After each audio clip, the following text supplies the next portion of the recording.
Sudah muncul? Sudah.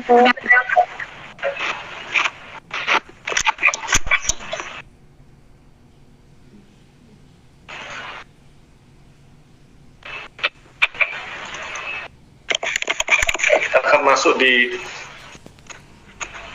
modul kedua, teori keputusan. Saya pernah buat sebelumnya di ini ya,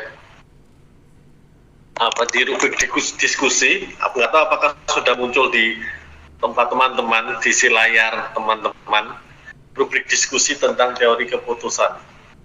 Sudah muncul belum? Belum, Pak. Belum ya? Iya. Aduh, harusnya muncul. MO kan sudah kan? Saya sudah lihat ada beberapa yang ngisi di MO, rubrik diskusi MO. Ya udah, tidak apa-apa, berarti ada kesalahan teknis. Kalau udah muncul. Kesalahan teknis saya. Bisa saya menunjukkan seperti ini, si layar.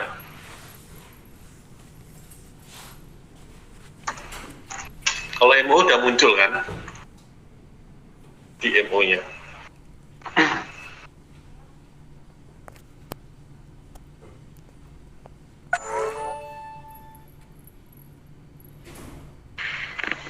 RO-nya udah Pak. RO-nya rubrik diskusi sudah? Oh ya, sudah, siap. Nanti kan saya akan baca satu persatu. Nah, Mas Nanang sudah? Cuma Mas Nanang ya?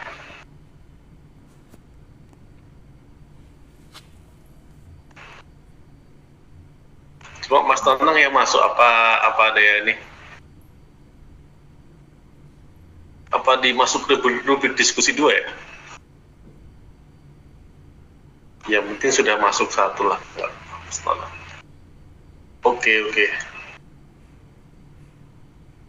Sekarang kita akan masuk di teori kedua, teori keputusan. Tadi ada double.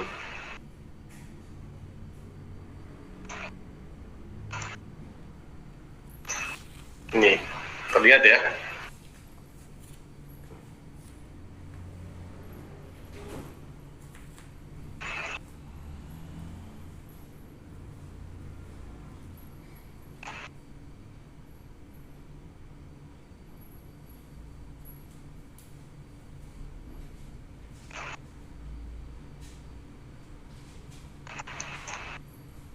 Modul kedua, teori keputusan tentang dasar teori. Nah, jadi problemnya apa? Kita selalu dihadapkan pada masalah pengambilan keputusan dalam kehidupan sehari-hari. Problemnya kan seperti itu kan. Selalu ada resiko. Betul. Kalau dalam ekonomi kan kita kenal adanya trade-off ya. Ya, adanya pengambilan keputusan dalam kehidupan sehari-hari. Kalau kita mengambil A, terus konsekuensinya apa gitu kan. Jadi kita kadang dihadapkan pada suatu keputusan yang sulit. Makanya itu saya menanyakan pada teman-teman, kita diskusi bareng yuk kan, seperti itu kan. Apakah ada nggak teman-teman yang pernah mengalami? Nah, terus kemudian dikaitkan dengan teori ini, teori keputusan seperti apa.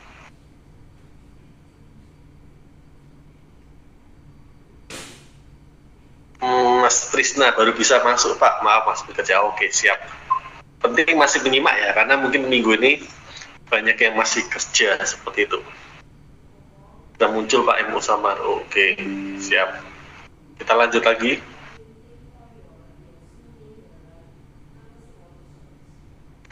Teori keputusan. Nah, dihadapkan pada masalah pengambilan keputusan dalam kehidupan sehari-hari. Nah, yang terbesar pada korporasi itu adalah apa? Pada decision maker-nya, ya enggak? Top level manajemen, teman-teman sudah belajar tentang manajemen. Ada 3 macam level manajerial. Yang pertama apa? First line manager, ya enggak? Terus kedua, middle manager, manajer tengah-tengah. Terus yang ketiga adalah top manajernya. Nah, top manager itu adalah membuat keputusan dari keputusan. Nah, itu juga nggak gampang, teman-teman. Sebenarnya gampang kita begini nih, sepertinya, tapi tidak.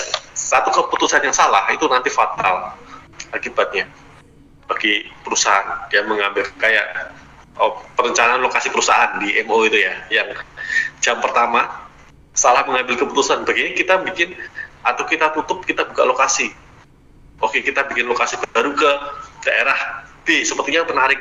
Tapi ketika pindah lokasi baru, malah tidak seperti seharusnya, ya kan? Tidak seperti yang sesuai planning loh, kok malah penjualannya merosot, akhirnya gagal terus selama 1-5 tahun, menurun, akhirnya terpaksa kolaps. Itu kan sangat-sangat berbahaya sekali kan. Jadi nggak gampang seperti teori yang keputusan. Begitu juga memindahkan ibu kota IKN, ya banyak pro kontra, habisnya ratusan triliun, ya apakah bisa atau nggak, tapi kita optimis kita akan bisa, karena memang harus dipindah ibu kota Jakarta, ya seperti itu kan. Nggak gampang itu satu pemimpin kepala negara membuat keputusan seperti itu. Nah, kita akan melihat belajar modul 2 adalah pengambilan keputusan dalam keadaan yang pasti, terus pengambilan keputusan dalam keadaan yang belum tentu, itu ada resiko. Kemudian pengambilan keputusan dalam keadaan yang tidak pasti. Nah, yang paling lebih enak adalah apa, teman-teman? Dalam keadaan yang pasti, betul? Pengambilan keputusan dalam keadaan yang pasti. Tetapi kita juga dalam kenyataannya ada dua. Di nomor 2 ini kan, pengambilan keputusan dalam keadaan yang belum tentu. Artinya apa? Ada risiko. Ada risiko di situ, gitu loh. Kayak kita misalnya hujan, yuk kita ambil keputusan berangkat keluar. Ada risikonya apa? Hujan, ya kan? Meskipun belum tentu nih, mendung-mendung gini hujan nggak ya? Kita lihat ramalan juga belum tentu 100% kan? Ada kemungkinan risiko hujan. Karena itu untuk apa? Caranya gimana untuk meminimalisir resikonya, teman-teman? Tapi kita pindah keluar nih. Cek di cuaca, Pak. Ya, oke. Setelah lihat cuaca, terus untuk meminimalisir resiko supaya tidak kehujanan, tidak basah, padahal kita mau Bawa payung. Yes, betul sekali. Meminimalisir resiko. Tapi keadaan ini belum tentu, gitu loh. Dalam keadaan belum tentu. Karena bisa jadi mendung-mendung ini nggak hujan, gitu nggak? Bisa jadi seperti itu. Ini satu contoh ya. Ada juga yang kayak resiko lihat ramalan cuaca, tapi kan tidak 100% benar gitu. Ada kemungkinan kan gagalnya. Katakanlah 5% margin error. 5%, ini pasti nih hujan nih. Ternyata 5%-nya kemungkinan tetap gak hujan. Hujan gerimis sedikit, terus apinya terang. Bisa jadi kayak gitu kan. Nah, jadi untuk meminimalisir resiko adalah dengan payung. Seperti itu, mengambil keputusan. Ya kan? Meskipun hujan besar, ada payung. Basah itu bisa dikurangi, apalagi kita nggak pakai payung kan, basah semua kan. Nah, terus 3, pengambilan keputusan dalam keadaan yang tidak pasti. Seperti apa? Kita akan lihat keadaan yang serba tidak pasti. Seperti kita ketahui, kita adalah belajar berada dalam apa? Keadaan tidak pasti, uncertainty. Tidak memungkinkan kan, volatility. Kehidupan yang selalu berubah-ubah, volatility, ya kan, tidak pasti, uncertainty. Banyak lagi apa dalam VUCA, uncertainty, terus complexity, ambiguity, ya enggak, serba kompleks, faktor-faktornya itu banyak sekali yang mempengaruhi kan. Nah, misalnya ini kita pengambilan keputusan dengan tujuan tunggal, ini hanya mempunyai satu tujuan, sehingga kita memilih suatu alternatif yang memaksimumkan suatu hal. Misalnya suatu perusahaan akan menentukan penggantian mesin diganti tiap tahun, tiap 2 tahun, tiap 3 tahun atau 4 tahun. Nah, harga beli mesin itu sebesar 5 juta. Nah, lihat sini ya. Harga jual di tabel 2.1 ini, harga jual dan biaya pemeliharaan dalam ribuan rupiah. Tahun pertama harga jualnya 3.000. Ini dalam ribuan ya, berarti 3.000 ini 3 juta. Jadi kalau misalnya ada soal begini, misalnya dalam jutaan ya, teman-teman cukup dalam ribuan rupiah, sehingga di sini 3.000. Tidak perlu terlalu banyak nol, gitu ya. Atau juga misalnya nih ya, ini kan ada yang kecil, ini kan 500 ini berarti berapa? 500.000. Ya, katakanlah ini tidak ada. Teman-teman bisa ini dalam jutaan rupiah, paham ya? Disingkat. Jadi misal 3.000, 2,6 juta jadi 2,6. Gitu. Ini 3.000 kan dalam jutaan berarti 3. Itu bisa jadi kayak gitu. Misalnya ini dalam miliaran gitu ya. Teman-teman pintar-pintar dalam ini sehingga ini tidak terlalu banyak nol. Oke, ini tetap dalam ribu, tidak dalam juta karena di sini ada 500. Kalau dalam ini kan kecil sekali kan, dalam dibagi juta berapa? Ini kan kecil sekali, 0,5 kan, jadi jelek nilai. Nah, harga jual pertama di sini ada 3 juta. Harga belinya 5 juta. Berarti di tahun pertama harga jualnya pasti turun nggak? Kita beli second nih, atau kita beli mobil, kita jual di tahun berikutnya, turun nggak kira-kira? Turun dong. Turun kan, kita beli punya motor, kita jual nih, kita pengen beli baru, kita tukar tambah, kita jual. Nah, yang kita jual itu pasti tidak seperti harga beli pertama kali, bener nggak? Kan pasti ada turunan kan, katakanlah di sini 3 juta. Nah, di tahun kedua kita pengen jual, ditahan nih, jadi rencananya nggak jadi kita jual. Tahun kedua jadi nggak butuh-butuh amat duit. Nah, tahun kedua itu jadi 2,6 juta, harga jualnya turun. Harga ketiga juga, betul, di tahun ketiga 2 juta. Dan tahun keempat semakin turun. Iya ya. Karena motor ini orang bisa produksi sendiri. Yamaha tiap tahun ada gitu kan. Jadi selalu muncul inovasi baru gitu loh kan, dalam katakanlah sebut produk ya Yamaha gitu. Itu muncul lagi sehingga yang lama ini jadi cepat sekali turun di situ. Nah, terus biaya pemeliharaannya gimana? Pemeliharaannya justru naik kebalikannya. Pertama tahun kedua 500.000, tahun pertama 500.000. Nah, tahun kedua 800.000. Nah, tahun ketiga jadi 1.000. berapa? 1 juta. Jadi akan semakin turun. Itulah teman-teman. Mahal biaya. Tahun keempat, iya biaya 2,2 juta karena memang kayak mobil-mobil antik itu ya. Itu biaya pemeliharaannya gede banget itu.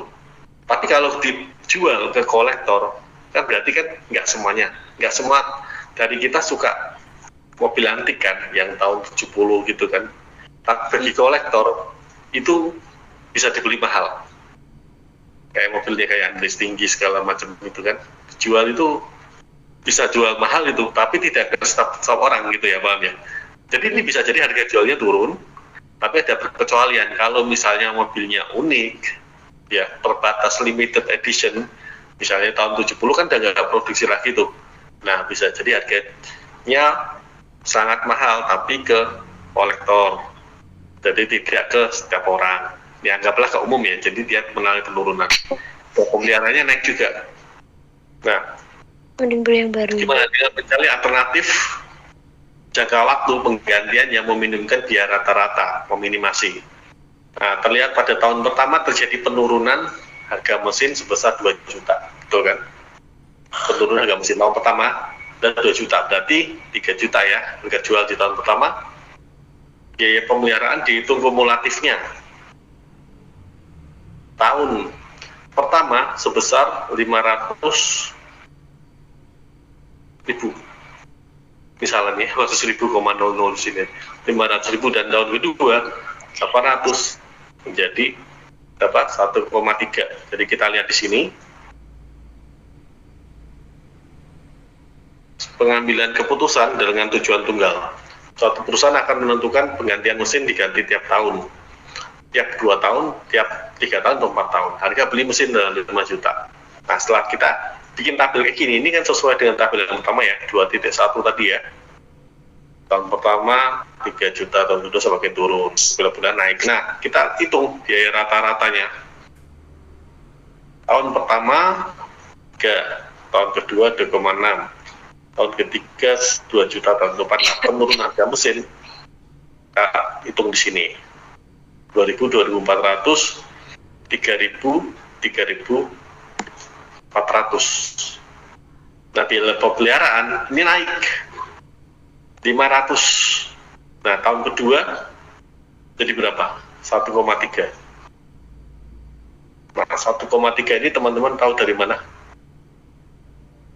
Mengapa tahun kedua biaya pemeliharaannya kum itu artinya apa? Kumulatif. Kumulatif dari tahun ke-1 tambah tahun kedua, Pak. Nah, mengapa 500 bisa jadi 1,3? Karena ditambah di tahun kedua 800 itu. Iya, betul. 500 kumulatif ke sini. Jadi kita lihat sini ya. Oh, segini, 400 1,3. Tahun ketiga kumulatif. Seperti IPK kalian ya, kumulatif ya. Nah, 1,3 ini ditambah tahun ketiga. 1.000 atau 1 juta. Jadi 2.300 atau 2,3 juta. Nah, itu dikumulatifkan terus sampai tahun keempat. Tahun keempat jadi 2.000. Tahun ketiga, Pak. 4, iya. Ya ini tahun keempat 2.000. Kan kumulatif dari ini kan. Terus jadi 4,3 juta. 4,3 juta ini kumulatif ini dari tahun pertama sampai tahun keempat dikumulatifkan terus. 1.300. Ya, terus jumlahnya ini 2.500 atau 2,5 juta. Jumlah dari penurunan harga mesin tambah biaya pemeliharaan kumulatif 3,7. Kita lihat di sini ya. 3.000 tambah 2.300, 5.300. Ini 7.700 atau 7,7 juta. Oke. Nah, rata-rata di sini mengapa bisa 2.500 di sini? Atau 2,5 juta di sini di tahun pertama? Karena harga jual dikurangi. Ini 2.500 dari mana? Ayo, coba kita lihat analisis dari teman-teman. Harga jual dikurangi biaya pemeliharaan ya, Pak? Iya. Bukan begitu. Ya sama sih hasilnya sih. Tapi it's not the way it is, okay? It's not the way it is, okay? Ada yang tahu?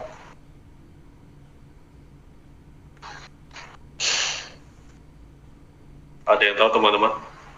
2.500 yang dari mana ini?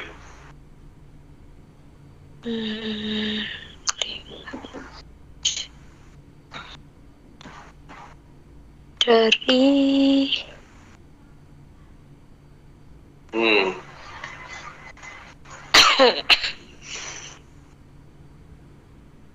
teman-teman yang mau bantu, ini sebelum kita menginjak ini kita kuasai konsep dasar dulu. Ini paling gampang ini. Nanti akan sedikit rumit. Ya dilihat dari sini. Ini kan sama. Dari jumlah. Oke. Nah, terus yang ini 1.850 dari mana? Apakah penurunan tambah biaya pemeliharaan?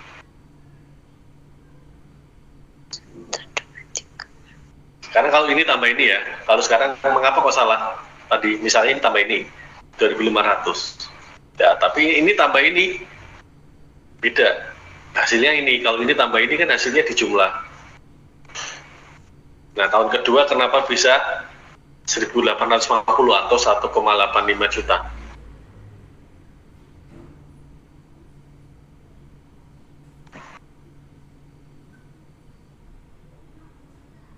guys, dari mana guys? Karena turunan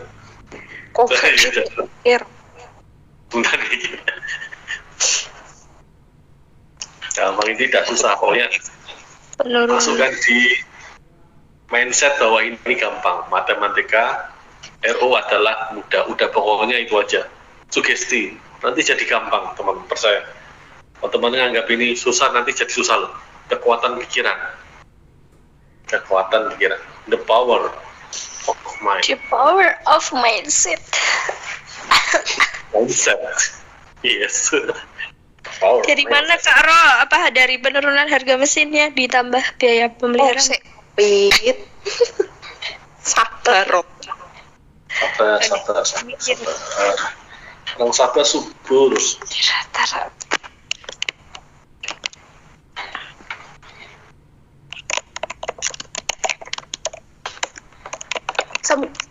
mungkin kalau rata-rata 3.700 dibagi 2 nggak, Pak?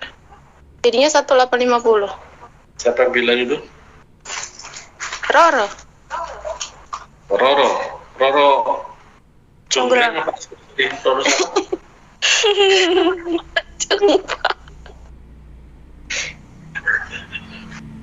Kan ada kan?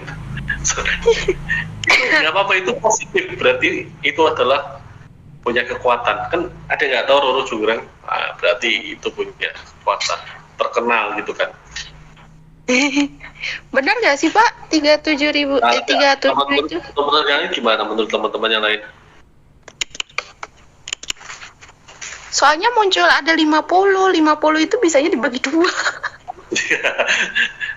Good question. Good thinking. Nah, logikanya masuk dalam segi ini, dalam segi angka, betul kan? Itu jawabannya benar, tapi itu kurang tepat dari cara berpikir logika. Kalau angka itu memang iya kan, tapi mengapa tahun kedua sekian? Nah, kita lihat di sini. Nah, logikanya adalah tahun kedua rata-rata. Berarti ini adalah dibagi 2. Sama kan?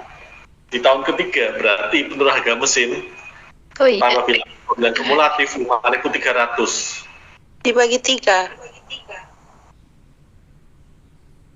Benarkah demikian? Ini cuma lihat angkanya aja, betul. 1,776. Ya, betul. Iya, benar. Kita berpikir kalau ini dari logikanya gitu ya, bukan tebak-tebakan kayak ini bagi 2 kayaknya nih. Bagi 2 kan ada 50. ya bisa sih, tapi dari logikanya adalah tahun kedua rata-rata. Jadi apapun itu, ini kan kumulatif dari penurun harga mesin, pemeliharaan kumulatif jadi bagi 3, begitu juga dengan ini ya, jadi begitu. Nah, rata-rata ini nanti kita lihat sebagai dasar apa? Peningkatan harga beli mesin. Nah, kita cari yang mana akhirnya diambil, mencari alternatif jangka waktu adalah yang ini, tahun ketiga, dicari yang paling rendah ya, karena itu adalah the best price-nya. Tahun 1, tahun ketiga, tahun keempat adalah kan perkiraan kayak gini. Nah, waktunya adalah begini, diambil yang ini ya, tahun ketiga. Diadakan pengukuran contoh kedua, diadakan pengukuran hasil secara relatif, tidak memakai hasil absolut. Suatu perusahaan akan meningkatkan volume penjualan dari usaha. Advertensi, potongan harga, undian berhadiah atau personal selling. Jumlah anggaran yang tersedia untuk kegiatan ini maksimum 100 juta rupiah. Biaya advertensi dengan biaya 50.000 akan menaikkan volume penjualan sebesar 600 juta. Kalau memberikan potongan harga, bisa menaikkan penjualan sebesar 7 juta. Tapi kalau memberikan undian berhadiah, bisa menaikkan penjualan sebesar 500.000. Kalau mengadakan personal selling, bisa menaikkan penjualan dengan 1 juta. Tujuannya adalah apa? Meningkatkan volume penjualan. Ya, itu tujuannya. Jadi intinya di RO itu ada 2. Yang ditingkatkan apa? Volume penjualan atau income, profit ya. Terus yang kedua, mengurangi biaya. Dicari biaya yang seminimal mungkin kan gitu kan. Seminimal mungkin, untung sebesar-besarnya. Prinsip ekonomi kan. Yeah. Seperti itu. Nah, kendalanya besar biaya dikeluarkan untuk masing-masing kegiatan itu tidak sama dan biaya juga kurang tepat. Nah, ini persentase kenaikan kita lihat di sini, ya kan? Supaya lebih gampang saya kasih ini aja, kiri kanan seimbang ya. Nih, ini soalnya cerita soal ceritanya seperti ini. Nah, ini adalah jawabannya. Ini adalah tabelnya. Bisa kelihatan ya? Nah, dari soal cerita kayak gini, teman-teman bikin tabel. Nah, tabel ini akan memudahkan segalanya. Segalanya. Everything. Misalnya ini advertensi. Ya kan?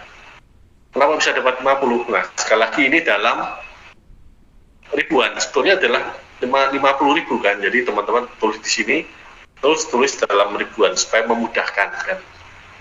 Oke, dalam ribuan. Sehingga di sini adalah ditulis hanya 50.000 bagi 1.000 kan 50. Tulis biaya 50, advertansi biaya 50. Menaikkan volume penjualan 600.000 karena dalam ribuan ditulis 600-nya. Menaikkan. Ya, ini bukan volume penjualan, tapi lihat di sini kenaikan. Paham di sini ada kenaikan. Jadi volume penjualannya bukan 600.000, tapi ada kenaikan. Jadi apa? Delta akan menaikkan, paham ya? Teman-teman ini ada uang, katakanlah 10.000 NT, katakanlah ya. Atau kurang, ya 50.000 lah.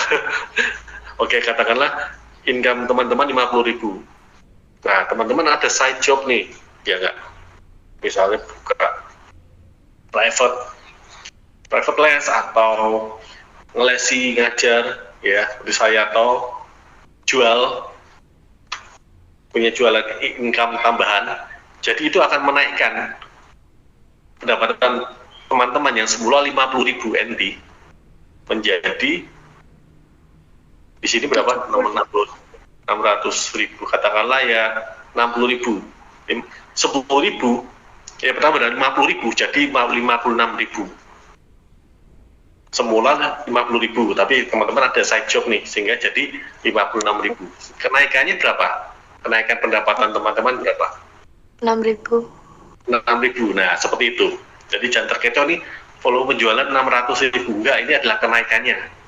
Kan kita nggak tahu, yang penting kan deltanya kan. Teman-teman ada kenaikan tadi 6.000, tapi kan kalau teman-teman nggak memberitahu saya pendapatan saya 50.000 nih, terus jadi 56.000. Kalau teman-teman cerita saya ada kenaikan 6.000, nah kan nggak tahu kan volume penjualannya berapa sebenarnya sampai diberitahu semula, ya nggak. Ini adalah kenaikannya, deltanya. Nah, terus kita lihat di sini potongan harga. Nah, ini opsi pertama. Nah, opsi kedua adalah potongan harga bisa menaikkan adalah 7 juta. Di sini bukan 7 juta, di sini harusnya 700.000 ya. 700.000 jadi 700 gitu. Nah, kalau memberikan undian berhadiah bisa menaikkan harga senilai 500. Kalau menggunakan personal selling bisa menaikkan harga 1 juta, berarti 1 juta bagi 1.000. Di sini adalah 1.000. Nah, ini kenaikan persentasenya di sini adalah, kita lihat di sini, bisa dapatkan ini dari mana? 1.200.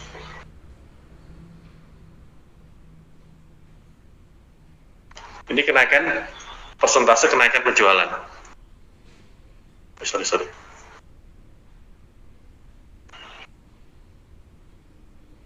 Ini adalah kenaikan penjualannya. Nah, dapatnya dari mana? Dapatnya adalah dari 600.000 dibagi 50.000 dikali 100%. Ya betul, 600 tadi dibagi 50, 1,2 dikalikan 100%. Nah, persen adalah per 100. Nggak apa-apa, nanti ketemu 1.000%, nggak apa-apa, kan berarti kan ada kenaikan kan, berkali-kali lipat.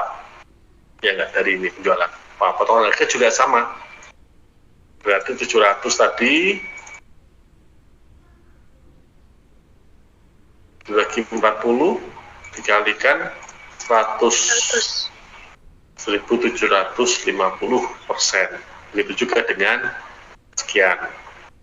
30 kenaikan volume penjualan 500, ingat ya kenaikan delta bagi 30 dikalikan 100, ya kan, sama kan.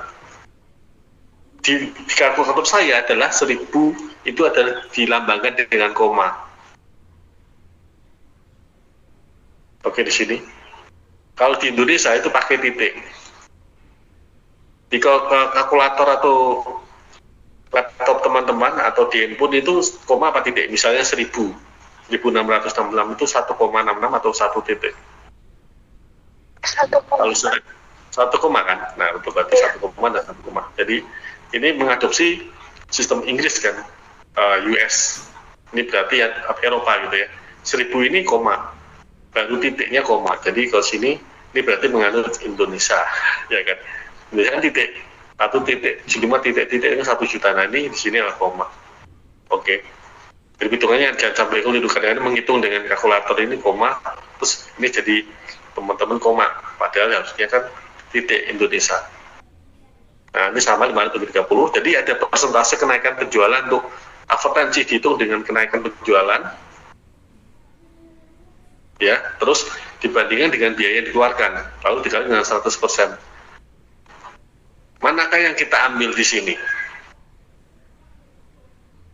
Advertensi untuk menaikkan, tujuannya menaikkan volume penjualan, manakah kita pilih?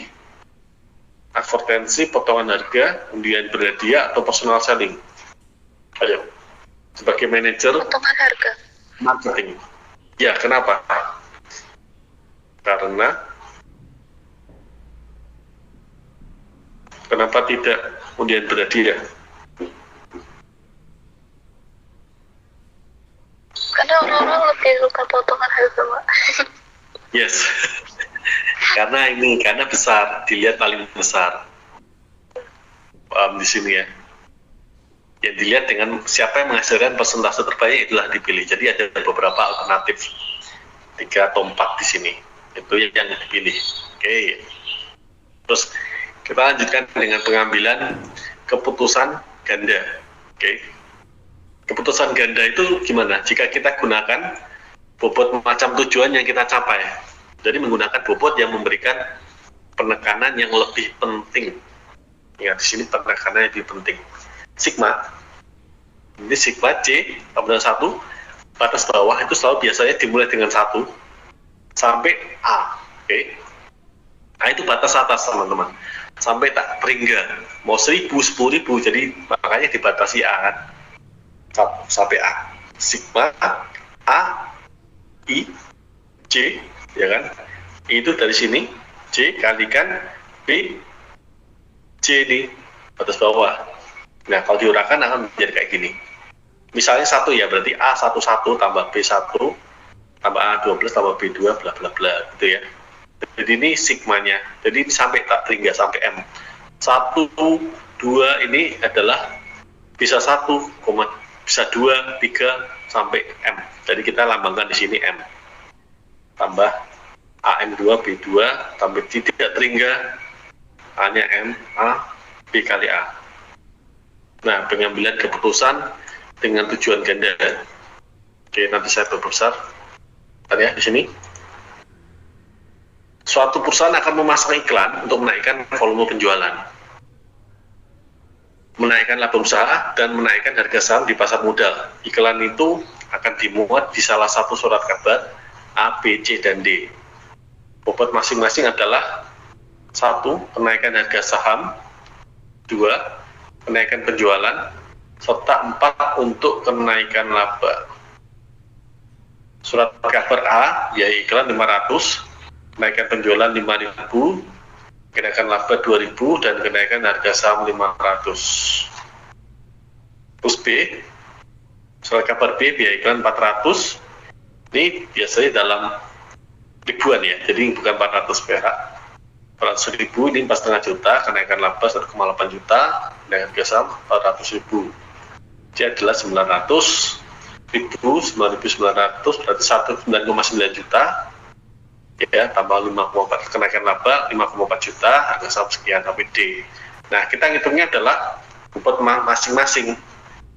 Kenaikan harga saham kalikan 2 kenaikan penjualan serta 4 kenaikan laba, berarti gimana kita lihatnya? 2 kalikan, kenapa di sini bisa 2 di sini? Kita lihat di sini underline. Highlight. Nah, ini kenapa bisa di sini? Harga saham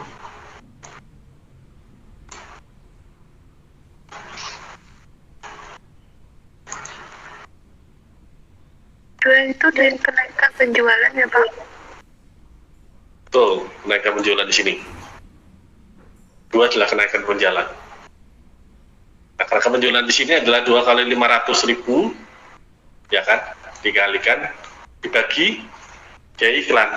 Basisnya kan biaya iklan kan? Dikalikan 100. Nah, dikalikan 4 di sini, ini ada poinnya di sini adalah 4. 4 karena kita lihat adalah kenaikan laba. Oke. Jadi manakah bobot yang paling besar? Saya warnai. Manakah bobot yang paling besar? Apakah kenaikan harga saham? Apakah kenaikan penjualan atau kenaikan laba?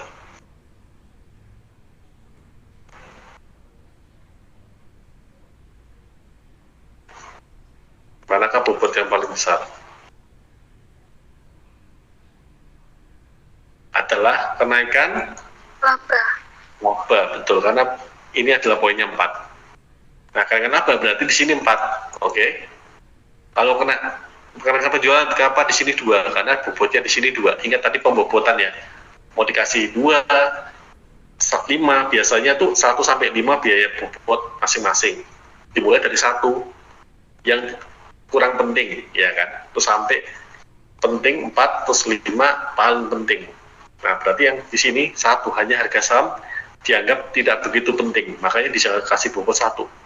Kenaikan penjualan penting tapi tidak penting-penting amat, gitu ya. Kenaikan penjualan serta 4 penting, kenaikan laba, karena itu 4 di sini bobotnya adalah terbesar. Nah, dalam kurung, ini kan dalam kurung ya, kenaikan labanya adalah 2 juta ini ya, dibagi 500.000 biaya iklan, dikalikan 100%. Nah, harga sahamnya bobotnya berapa? 1. Nah, makanya ditulis 1 dikali dalam kurung 500 bagi 500 dikalikan 100%.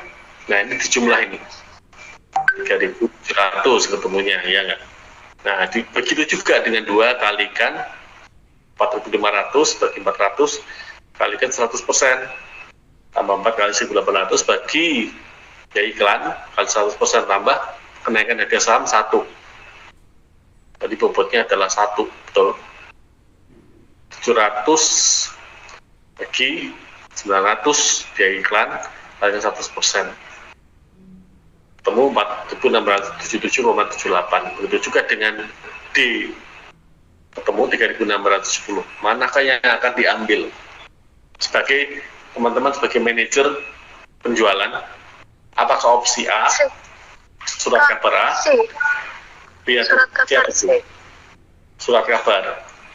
Yes, itulah cara menghitungnya ya. Dan teman-teman perlu menentukan identifikasi, kemudian kasih bobot ke arah alternatifnya. Terus dihitung, dicari mana yang paling besar.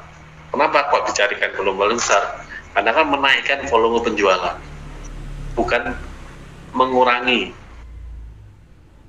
biaya, bukan kan, tapi dalam menaikkan volume penjualan maka diambil yang terbesar. Dah, pokoknya intinya itu aja, gampang kan?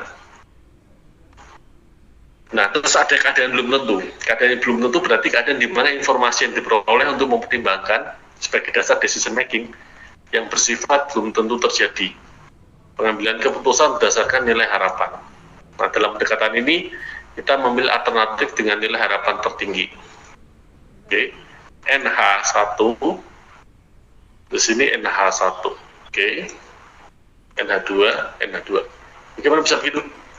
Karena sigma itu pada dasarnya adalah penjumlahan sampai tak terhingga dengan batas bawah F, batas atasnya N, P 1 kalikan X1, ya kan, sampai P 12 sampai P ke arah mana gitu kan. 1 di sini kan berarti bermula dari awalan, ya kan. 1 di sini dimulai dari 1. Nah, C sama dengan 2, berarti J-nya di sini P-nya dengan 2, ini juga 2 sampai tak terhingga. Kalau 3 sampai 3 berarti di sini 3 gitu sampai N. Nah, itu berdasarkan nilai harapan. Nah, kita memilih alternatif dengan nilai harapan tertinggi. Nah, ini keadaan belum tentu. pengambilan keputusan berdasarkan nilai harapan. Seorang pengusaha itu akan mengadakan show di 3 kota. Katakanlah begitu kan. Ini dalam tidak tentu ya. Kalau tadi kan dalam tentu, keadaan yang pasti. Nah, kalau cuaca baik, laba yang diperoleh di Semarang sebesar 50 juta. Oke. Pati 40 juta, di Purwokerto 60 juta. Namun kalau cuaca tidak baik, maka labanya sebagai berikut. Semarang adalah 10 juta. Pati 30 juta. Di Purwokerto 5 juta. Nah, probabilitas keadaan cuaca baik adalah 0,6 dan cuaca tidak baik adalah 0,4. Cuaca baik pasti tinggi, betul ya? So itu, kalau tidak, mengapa cuaca tidak baik? Pendapatan menurun. Kalau cuaca baik, pasti ada kemungkinan besar 50 juta. Karena apa? Karena banyak datang. Kan konser kan jarang di outdoor kan biasanya. Betul? Ya. Kalau misalnya hujan gede, ya pasti yang datang sedikit. Jadi hanya menurun 10 juta. Oh, berarti kalau cuaca tidak baik, penonton sepi nih, pendapatan menurun. Begitu juga dengan Pati. Harusnya 40 nih. Cuaca baik ya. Turun 30 juta. Purwokerto terjun bebas. Nggak ada sama sekali. Mungkin orang Purwokerto takut sekali hujan sedikit gitu ya, takut sakit. Jadi sepi sekali. Makanya langsung terjun bebas kan 5 juta. Nah, kita umpamakan nih, probabilitas. Probabilitas adalah apa? Di sini, kemarin kita sudah pernah belajar ya. RO1. Probabilitas adalah kemungkinan. Probability. Kemungkinan, tingkat kemungkinan. Berarti tidak pasti. Betul ya? Oke, jadi probabilitas ini kita memilih dengan alternatif dengan nilai harapan. Berarti cuaca baik di sini P-nya adalah 0,6. Betul di sini? Ya. Cuaca buruknya 0,4. Tuh itu salah ya Pak tulisannya. Kenapa? Tulisannya salah ya Pak itu di tabel. Kok bisa? Cuaca baik semua? Cuaca tidak baik tadi. Iya tulisannya di tabel. Oh yang ini ya, oke, salah. Artinya cuaca tidak baik ya. Oke, artinya cuaca tidak baik. Nah, ini supaya nggak ngantuk ya teman-teman ya. Cuaca tidak baik, betul, pinter. Cuaca tidak baik adalah 0,4. Mengapa di sini 0,4 tidak 0,5, Mbak? Karena kemungkinannya lebih kecil. Kemungkinan lebih kecil. Cuaca tidak baik, 0,4. Jawabannya adalah karena jumlah probabilitas itu selalu 1. Paham di sini ya? Jumlah probabilitas itu adalah selalu 1.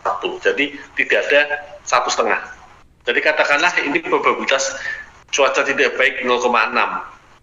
Berarti adalah 1 kurang minus 0,6. 0,4. Sekalipun ini tidak diketahui berapa probabilitas cuaca tidak baik, dengan melihat probabilitas keadaan cuaca baik 0,6, kita sudah tahu bahwa itu adalah 0,4. Paham ya di sini? Katakanlah di sini 0,3, berarti di sini 0,7. Jadi tidak semua soal dicantumkan. Kadang-kadang ada soal yang tidak mencantumkan loh. Oh ini cuaca tidak baik berapa ini? Berarti teman-teman bisa ngitung. Oke. Antara 0 dan 1 punya probabilitas. Di sini cuaca baik ini 0,6, di sini tidak baik 0,4. Nah, Medan tadi berapa tadi? 0,50. Katakanlah ya, berarti cuaca tidak baik di sini ada penurunan sebesar 10 juta. Berarti nilai harapannya adalah 0,6. Ini harusnya Semarang ya, katakanlah bebas lah mau ngambil kota Chicago atau apa, pokoknya perhitungannya 0,6 ini dikalikan 50. Cuaca baik dia dapat berapa, paham ya? Ditambah nilai harapannya berapa di sini? Cuaca tidak baik 0,4. Nah, dikalikan 10. 10-nya dari mana? Bila labanya menurun jadi 10 juta. Oke. tengah 0,6 kali 50 tambah 0,4 kali 10 jadi hasilnya 34. Nah, di Surabaya berarti 0,6 kali 40 ini katakanlah Pati ya, 0,6 kali 40 ditambah 0,4 dikalikan 30 jadi 36 gitu kan. 0,6 kalikan 60 tambah 0,4 dikalikan 5. Nah, ini 38. Manakah yang kita ambil? Kita fokus ke sini aja. Manakah yang teman-teman pilih di sini? 34, 36 atau 38? 38. Jadi itulah nilai harapannya adalah 38 Pak ya. Dengan P ini adalah probabilitas di sini. Jadi ini sebagai dasar decision making. Jadi semua kemungkinan dijumlahkan di sini ya, kemungkinan berhasil gagal, hujan, cuaca baik, buruk itu semuanya dijumlahkan di sini. Oke, kita lihat di sini ini keadaan belum tentu. Ini adalah decision tree, pohon keputusan. Decision tree di sini adalah alat pendukung dengan struktur seperti pohon. Mengapa dinamakan decision tree? Tree itu pohon. Ya, jadi nanti seperti pohon, ketika kita gambarkan nanti persis banget ada rantingnya itu kan, pohon ada ranting nanti punya berbagai cabang lagi. Nah, jadi itu adalah alat pendukung dengan struktur seperti pohon yang memodelkan kemungkinan hasil, biaya sumber daya, utilitas dan kemungkinan konsekuensi. Nah, decision tree ini menyediakan cara untuk menyajikan algoritma dengan pernyataan kontrol bersyarat yang mewakili langkah-langkah pengambilan keputusan yang dapat mengarah pada hasil yang menguntungkan. Jadi gitu ada penyajian algoritmanya tuh jelas di sini. Di samping itu ada step-stepnya. Langkah-langkah tadi pengambilan keputusan langkah 1, langkah kedua itu mengarah pada hasil yang menguntungkan. Jadi langkah yang pertama ini tidak boleh salah karena nanti efeknya ke langkah kedua, gitu ya. Nah, mengapa disebut decision tree? Ini alat pendukung keputusan atau decision maker tool yang menggunakan model keputusan yang berbentuk seperti pohon. Nah, decision tree ini memetakan berbagai alternatif yang mungkin untuk mengatasi suatu masalah. Dan terdapat juga faktor-faktor kemungkinan yang dapat mempengaruhi alternatif tersebut, beserta estimasi akhirnya jika memilih alternatif yang ada. Nah, di sini notes-nya di sini. Bila alternatif yang akan dipilih terdiri dari beberapa alternatif, akan lebih gampang digambarkan dengan pohon keputusan. Jadi intinya memetakan ya alternatif itu menjadi satu ranting. Intinya seperti itu. Pernah dengar decision tree belum? Belum ya? Nah, kita akan nanti bahas di sini.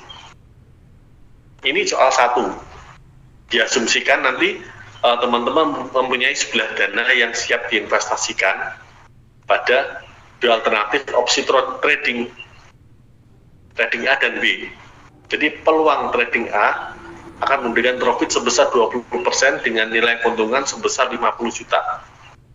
Dan bila terjadi loss akan tetap memberikan profit sebesar 10 juta rupiah.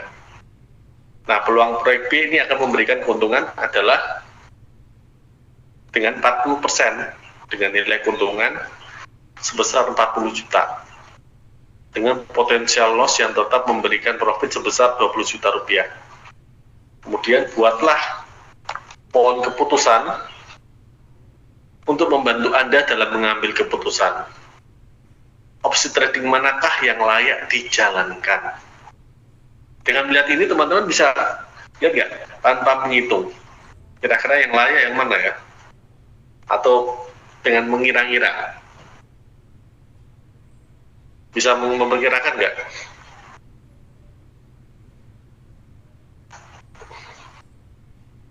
Trading atau B ya? Profit A. Karena keuntungannya besar. Nah, kalau orang awam kita lihat keuntungan berapa sih? 50 juta. Kalau Pura B 40 juta, ya udah saya ambil. Nah, biasanya kan kita gitu.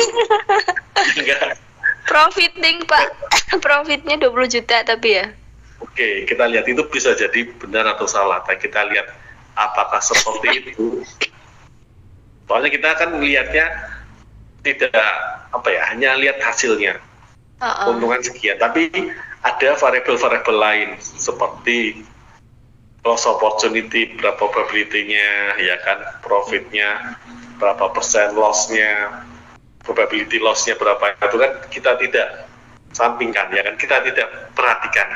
Karena kita kan masih awam ya, iya nggak? Iya. Ya, kita ambil aja deh. Saya awam, ini Pak. gede, iya semuanya masih awam. Tapi ini benar resiko sih, saya untuk main trading itu ngeri, apalagi kayak teringat kasus Indragen ya. Saya trading seolah-olah itu gampang gitu kan.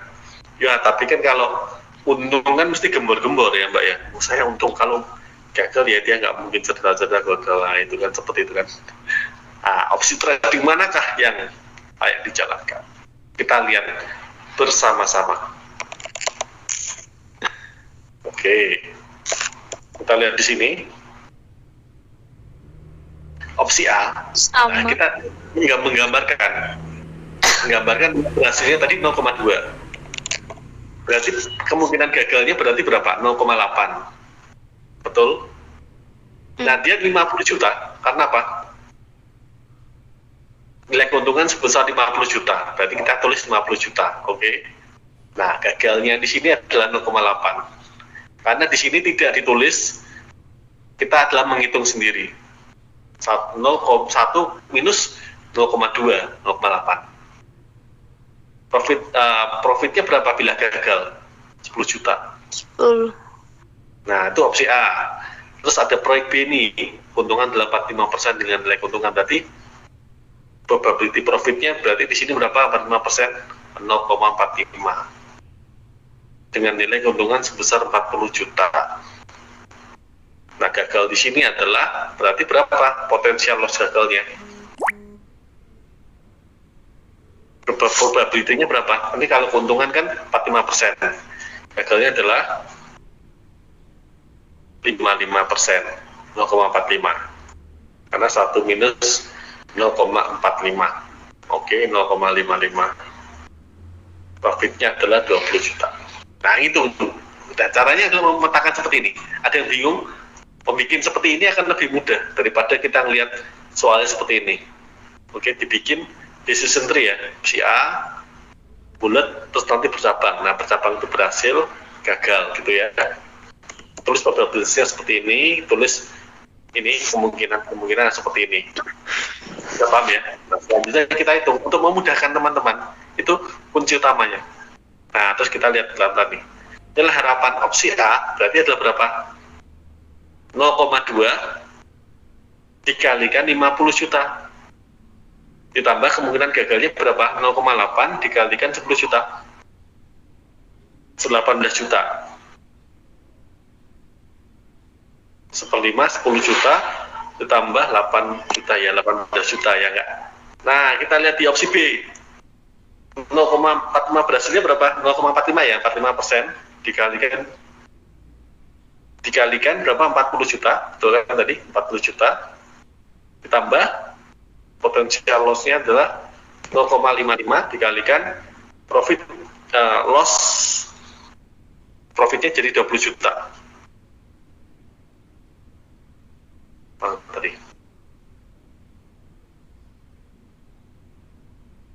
Tadi salah, profitnya jadi 20 juta, jadi adalah 0,55 dikalikan 20 juta, 29 juta. Siapa tadi yang milih A? Siapa yang tadi, Mbak? Tadi Mbaknya langsung milih, oh saya Pilih A. Apa? A kan? 50. Ya, lebih sedikit. Ya, Mbak Roro, Aceng. Karena kita kan langsung lihat, gede ini nih. Tapi ada variabel-variabel lain. Ya. Itu perlu kita hitung. Nah, tujuan RO itu nanti ketika tawari, teman-teman udah punya banyak duit ya, ditawari investor gitu kan. Wah, ini keuntungannya lebih gede ini. Jangan langsung serta-merta teman-teman. Dihitung dulu, karena kita udah belajar profitnya berapa, kredibilitas loss berapa. Iya, ternyata kan lebih besar opsi B, nilai harapan. Kita hitung nilai harapannya. Nah, 29 juta loh, nyaris 2 kali lipat loh. Kita Iya. ngambil yang mana? Nilai harapan 18 juta apa B. tuh? B. Sandi, Pilih Pak. B, Pak. Siapa yang tadi bilang A? Loh, Arti. Ini, Pak. Bilang A.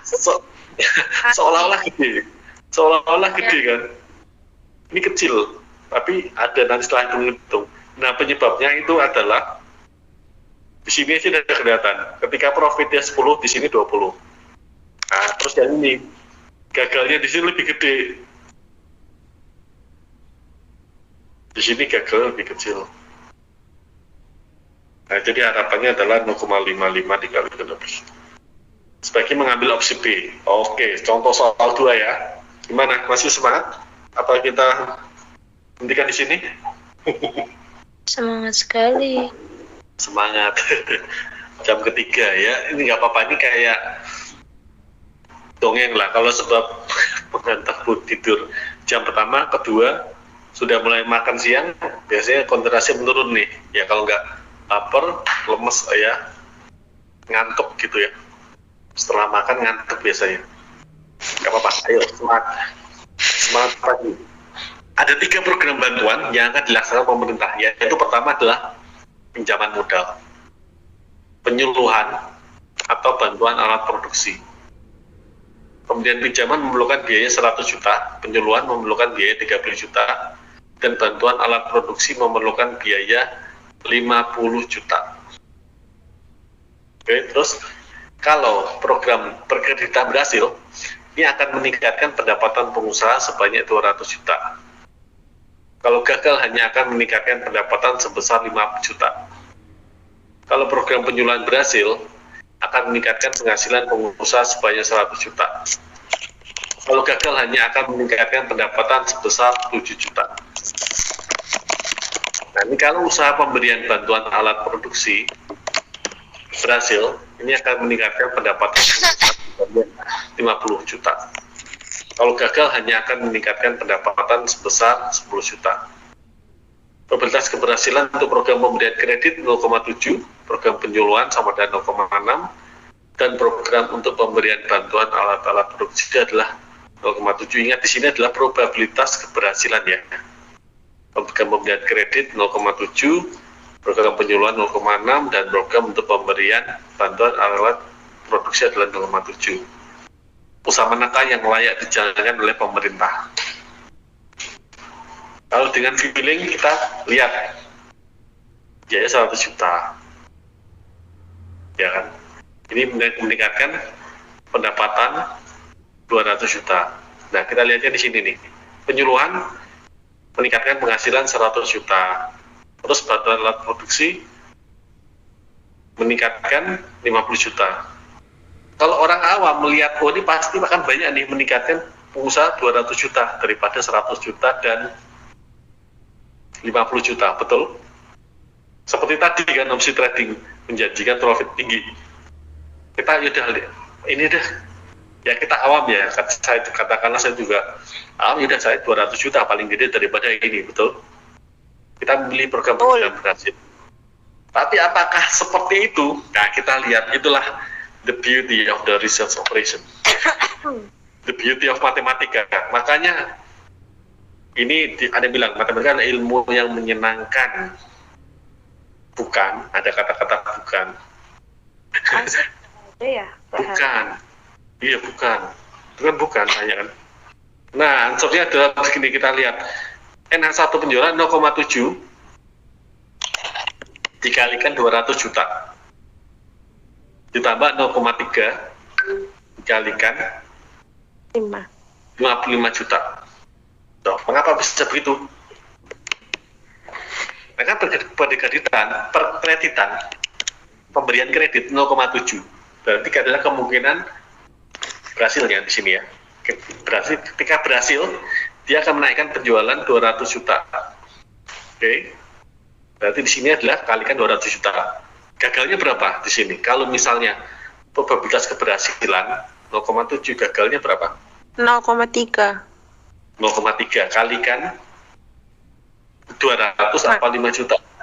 5. 5, betul. Karena dia Kalau gagal hanya akan, dia tetap dapat tapi dikit ya, 5 juta ya. Iya. Nah, 5 juta. Berarti berapa? 141,5 juta. Nah, kita lihat penyuluhan di sini. Kalau program penyuluhan berhasil, akan meningkatkan penghasilan pengusaha sebanyak 100 juta. Probabilitasnya berapa kalau berhasil? Penyuluhan 0,6. 0,4.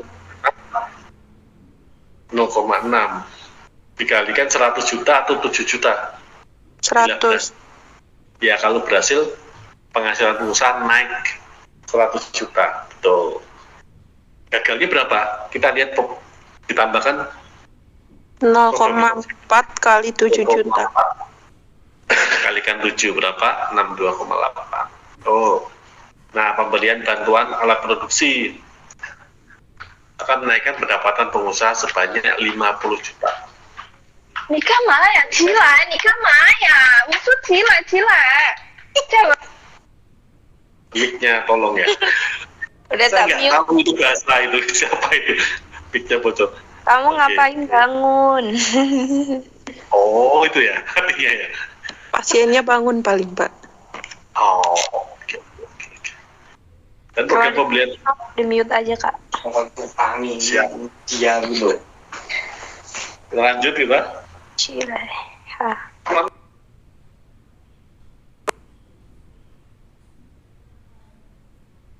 Teman-teman bisa bahasa Mandarin loh. Kalau terlambat bahasa Inggris, wah hebat kalian. Menguasai 2 bahasa internasional. Inggris pun ada Inggris, American ada yang British. Kayak gitu. Teman-teman bisa berlatih. Oke, kembali ke sini. Pemberian bantuan alat produksi berhasil berarti dikalikan 0,7. 0,7 kali 50. 10. Kalau Gagalnya gagal berapa? 0,3 kali 10. Yes, jadi 3,4 juta. Nah, kita lihat di sini. Wah, nilai harapan besar ini. Kita kan pilih yang itu kan, 141, tapi belum selesai di sana. Pemberian pinjaman memerlukan biaya 100 juta. Penyuluhan memerlukan biaya 30 juta. Lihat di sini. Ya kan? Usaha mana yang layak dijalankan? 100 juta, 30 juta, dan 50 juta. Kita lihat di sini. Kita lihat di sini, ada keterangan tambahan, teman-teman bisa hati-hati di sini. Pemberian pinjaman memerlukan biaya 100 juta. Tadi kita ngitung hanya ininya kan, nilai harapan kan. Nah, ini variasi soal, ini hanya nilai harapan. Tapi kita lihat di sini, pemberian pinjaman memerlukan biaya 100 juta, penyuluhan 30 juta, dan bantuan alat-alat produksi adalah berapa? 50 juta. Itu ada biayanya. Jadi belum selesai nih, nilai harapannya ketemu nih. Tapi tadi perlu pinjaman, ya kan? Nah, kita hitung di sini. Berarti berapa? Selisih pinjamannya, labanya tadi, nilai harapan itu omong-omong adalah laba, betul ya? Kan tadi kita cari yang terbesar kan yang laba, kalau cari yang terkecil, biaya, kan gitu kan? Nah, biaya tadi adalah 141,5 dikurangi 100 juta. Biaya pinjaman tadi berapa? 100 juta. Tadi 141,5 juta kurangi 100 juta sama dengan 41,5 juta. Nah, penyuluhannya adalah apa tadi? 62,8 juta dikurangi biaya penyuluhannya berapa? 30 juta. Jadi 32,8 juta.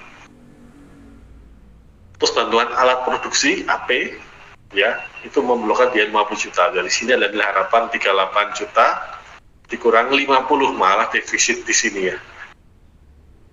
Sudah biayanya segini, suruh minjem lagi dengan biaya sekian, kan berarti sangat tidak layak. Jadi usaha yang dijalankan pemerintah adalah pemberian modal usaha. Yang pertama adalah ya pemberian pinjaman untuk modal usaha sebesar 1,4 juta, pinjaman atau pemberian kredit. Nah, jadi dengan metode ini teman-teman bisa tahu ya, nanti ada manfaatnya nanti ketika belajar ini kan, bisa hitung-hitungan. Tidak hanya membandingkan, oh saya dapat profit berapa ini, nggak seperti itu gitu kan, tidak seperti itu. Nah, contoh soal 3, perusahaan PT Maju Tak Gentar itu mempunyai penawaran dari supplier. Jika membeli sekarang, maka harga yang ditawarkan adalah 14,5 ribu, artinya 18. Kalikan dalam ribuan ya. Dan bila membeli besok, probabilitas harga turun sebesar setengah dengan harga sebesar 10.000 di dalam ribuan. Dan bila harga naik menjadi 20.000 per unit. Tentukan sebaiknya perusahaan tersebut membeli sekarang atau besok. Gambarkan pohon keputusannya. Jadi penawaran ini dari supplier ini yang bikin kita berpikir. Kan nggak gampang. Ternyata ini dibutuhkan oleh decision making, oleh perusahaan, di mana adalah top manager. Jadi nggak gampang. Karena itu dibayar mahal, teman-teman bisa tahu. Tugasnya gini, membuat decision making yang mana itu sangat penting bagi perusahaan, ya nggak? Bisa ada yang chat di sini. Mohon maaf kalau masih keluar. Oke. Baik, walaupun kembali ke sini. Gitu ya. Membeli sekarang atau besok. Nah, caranya adalah gimana? Membikin decision tree. Jadi akan merasa gampang. Contohnya sini, membeli sekarang atau besok. Nah, membeli sekarang di sini berapa tadi? 14,5. Lihat di sini ya. Jika membeli sekarang 14,5 ribu.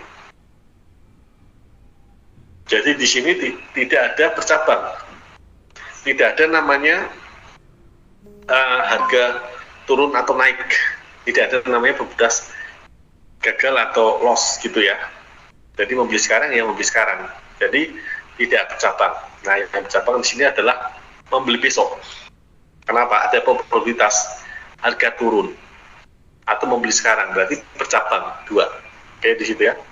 Harga turun berarti sebesar setengah dengan harga, berarti 50-50. Ketika kita ngomong setengah berarti sama. Ya, probabilitas turun naik itu adalah setengah sama. Oke, paham di sini ya. Setengah, mengapa bisa setengah-setengah di sini? Ini nilai probabilitas, harganya adalah 10.000. Oke, di sini adalah 10.000. Harga naik berapa? Harga naik akan menjadi 20.000 per unit. 20.000 per unit. Nah, harapan beli sekarang itu adalah 14,5 per unit.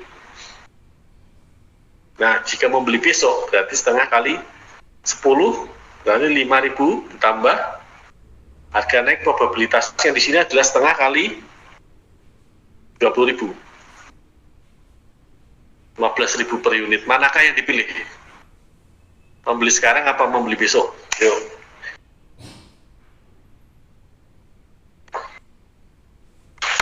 Membeli sekarang 14,5 ribu, membeli besok 15.000. Katanya sedikit.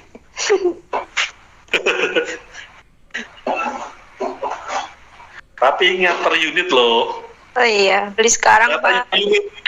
Ada 1 juta, ada 1 miliar, sama aja gede Mbak. Beli sekarang Pak. Kalau beli banyak, ya berarti belinya sekarang. Tapi kalau belinya nggak banyak ya bisa lah. Orang cuman bedanya dikit besok. Iya, kalau misalnya kita tahu lah perusahaan. Ingat motonya Mbak, maju tak gentar. Gak mungkin dia produksi suatu perusahaan maju tak gentar bisa hanya produksi 10 unit, kan malah rugi. Nah, perusahaan itu saya katakan mengapa kalau perusahaan dia cetak produk dikit itu cost-nya besar banget loh Mbak. Kenapa? Karena biaya pembuatannya, ya kan, misalnya hanya jual 10, nah 10 itu berapa dia jual, kemudian dikurangi dengan biaya pembuatan, biaya dia bahan baku, malah rugi perusahaan. Makanya yang paling untung adalah skala ekonomis perusahaan itu dengan sistem kostum pembuatan massal, produksi massal, paham di sini ya, produksi massal yang banyak melibatkan tenaga kerja banyak gitu loh. tenaga kerja banyak banget. Produksi massal, otomatis apa? Harga nanti akan jadi turun. Harga untuk biaya nanti akan jadi turun dengan namanya skala ekonomis. Dia akan cetak banyak di sini. Misal 1 unit 10. Unitnya terbesar adalah biasanya 1 juta. Ya, misalnya kan kacanya banyak. Nah, dengan 1 juta tersebut dia dapatkan profit lebih besar, terus dikurangi dengan biaya pembuatannya, biaya bahan baku, dia akan lebih untung.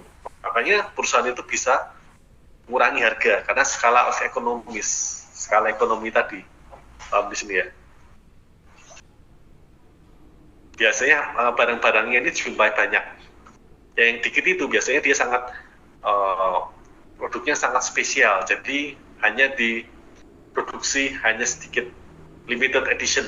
Misalnya Air Jordan yang limited edition, dia kan itu bisa jadi investasi. Sepatu-sepatu mahal yang Air Jordan gitu, mengapa dibeli oleh itu orang kaya?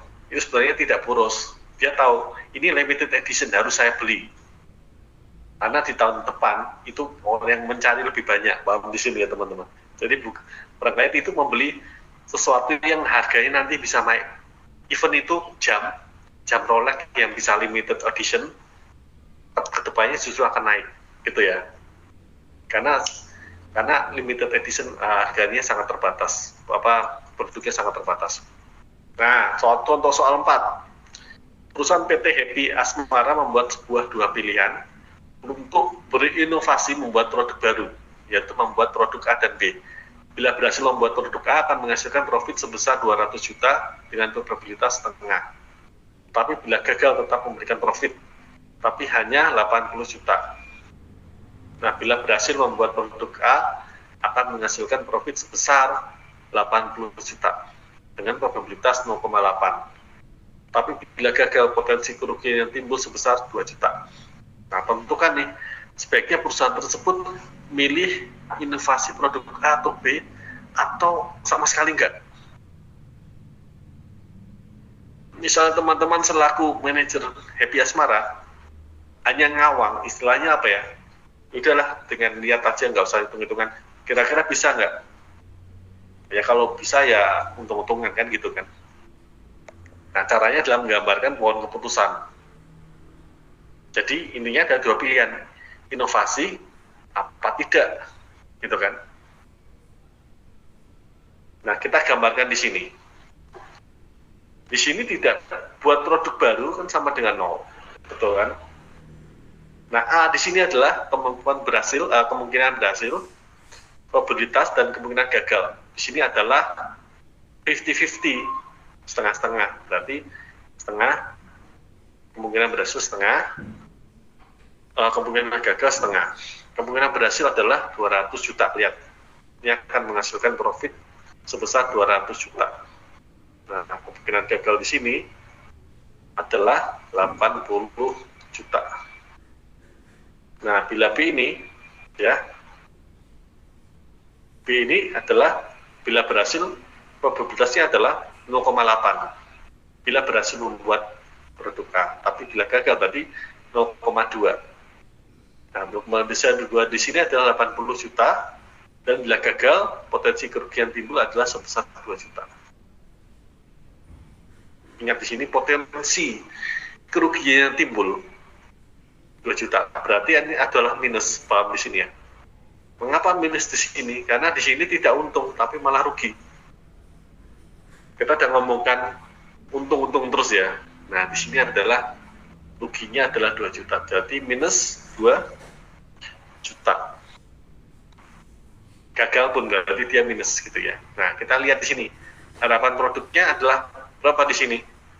Setengah. Kemungkinan berhasil berapa setengah? Ya kan, setengah tadi. Ya, setengah. Dikalikan akan menghasilkan profit sebesar 200 juta. Berarti 100 juta. Kalau gagal berapa? Gagal adalah kemungkinannya adalah setengah dikalikan 80 juta. 80 juta dia profit. Gagal pun tetap profit di sini ya. Berarti sama dengan 140 juta. Nah, di sini inilah harapan produk B. Besok lebih untung ya B. Nilai produk B adalah 0,8 dikalikan 80 juta tambah 0,2. Nah, ini unfortunately lah. Harus ada kata minus di sini. Mengapa kita pakai kata minus? Karena di sini rugi ya. Nggak mungkin kita bikin di sini 2 juta. Accounting kan teman-teman, accounting kan neraca rugi laba kan. Ada minus ya dikasihkan aja minus kan dalam kurungan berarti rugi gitu kan. Ya dengan terpaksa adalah minus. Berarti di sini adalah minus ya. 8 kali 80 juta tambah 0,2 kalikan 2 juta 63,6 juta. Tidak buat produk 0. Berarti manakah yang dipilih? Nilai harapan produk A, melawan produk B. A adalah membuat inovasi produk baru yaitu A dan B. Jadi memilih inovasi produk A. Jawabannya adalah yang ini. Ada yang masih bingung? Jika ada yang masih bingung, raise your hand ya.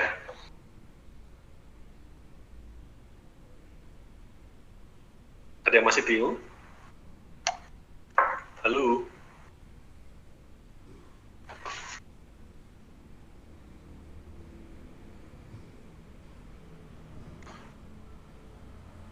Halo?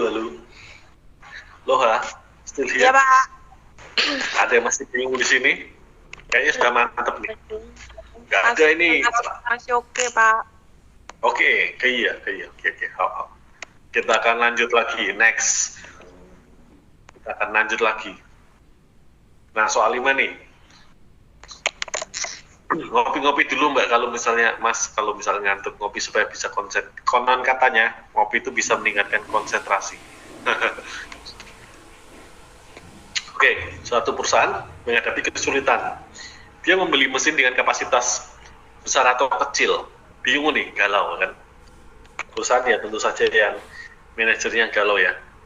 Nah, berdasarkan pertimbangan, jika kemungkinan akan terjadi kenaikan permintaan barang dengan probabilitas 0,75 dan tidak terjadi kenaikan permintaan dengan probabilitas 0,25. Ini baik nih karena sudah dijelaskan semua. Tidak semua soal mengasih penjelasan yang seperti ini, gitu ya. Bila perusahaan membeli mesin besar dan permintaan meningkat, maka laba yang diperoleh sebesar 1 juta. Dan bila tidak meningkat, maka laba yang diperoleh adalah 200.000. Ini jauh banget ya. Tapi tetap laba daripada tadi kan minus kan, rugi. Bila perusahaan membeli mesin kecil dan permintaan meningkat, maka pada tahun pertama laba yang diperoleh adalah 100.000. Pada tahun kedua, ada kemungkinan pemerintah akan memberikan kredit pembelian mesin dengan probabilitas 0,8 dan laba yang dihasilkan adalah 800.000. Jika pemerintah tidak jadi memberikan kredit, maka perusahaan tetap membeli mesin dan laba yang dihasilkan sebesar 700.000. Kalau perusahaan tidak membeli mesin lagi, maka laba yang didapat hanya 400.000. Kalau pemerintah tidak meningkat, maka laba yang dihasilkan adalah 300.000. Tentukan langkah yang sebaiknya perusahaan ambil. Jadi teman-teman, apa yang dilakukan teman-teman? Membuat decision tree. Oke, direnungkan dulu soalnya, cari inspirasi, sementara saya mau ke toilet sebentar, sembari teman-teman memikirkan. Kalau teman-teman ada kondisi memungkinkan ya, ada kertas, pulpen, bolehlah teman-teman bisa coret-coret di kertas, oke? Saya kasih waktu saya ke toilet sebentar.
Kak Asep dari mana baru masuk?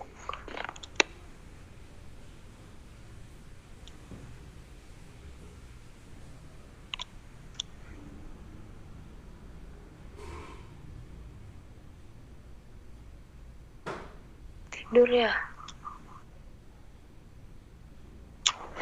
Kak Asep tidur ya baru masuk ya?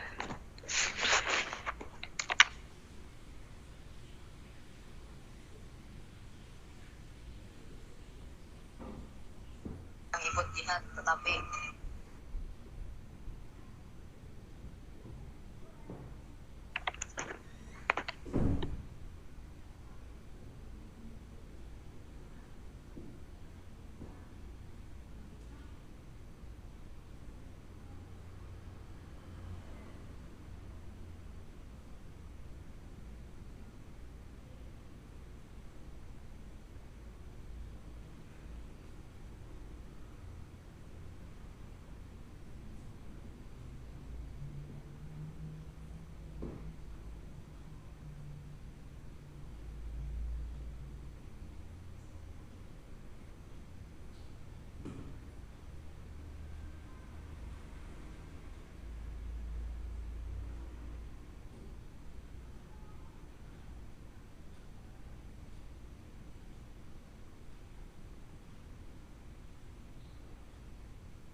Bisa? Sorry, input saya, laptop saya ngehang, sorry teman-teman. Saya ulangi lagi ya. Halo, halo, halo, hai. Halo. Halo Pak. Oke, tadi ngehang saya nge-start lagi. Pantesan mati kok nggak ada suaranya. Maaf ya, maaf ya. Saya mulai lagi. Ini sudah ketemu? Sudah di season 3-nya? Sudah bisa bikin? Sudah Pak. Waduh, mantap. Nggak pinter ini. Waduh, ya ada Pak. Nggak pinter ini, ya udah sepertinya udah kita perlu Nggak perlu menjelaskan ini ya. Di modul ada, Pak. Ya, ya menjelaskan, siapa tahu ada teman yang tidak mengerti kan gitu. Saya menjelaskan ulang lagi. Iya, Pak.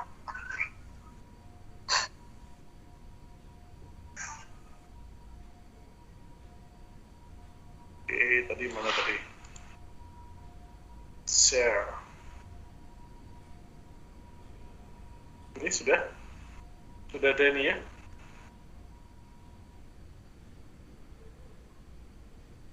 Halo, layarnya sudah? Layarnya sudah ada? Halo? Screen sharingnya sudah? Udah ya? Oke, Sudah, Pak. siap. Nah, tadi ketemunya di mana tadi? Tadi sudah. Nah, caranya begini. Mesin besar, mesin kecil. Ada dua. Jadi, teman-teman perlu adalah mencari satu, mencabangkan dua, ya, mesin besar dan mesin kecil di sini.